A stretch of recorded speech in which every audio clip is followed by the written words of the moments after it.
రాష్ట్రం ఏర్పడక మొదటిసారి కాంగ్రెస్ ప్రభుత్వం అధికారంలోకి వచ్చింది.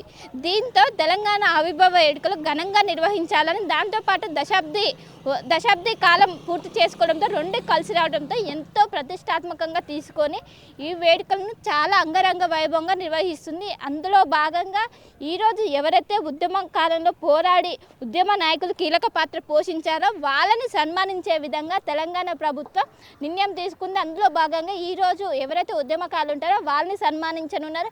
ఇప్పటికే వాళ్ళకి సంబంధించిన ఎవరైతే ఉద్యమకారులు ఉంటారో వాళ్ళ ఎంపిక జరిగింది. వాళ్ళకి సంబంధించిన చైర్స్ కూడా మొత్తం వాళ్ళకి సంబంధించిన చైర్స్ కూడా ఏర్పాటు చేశారు.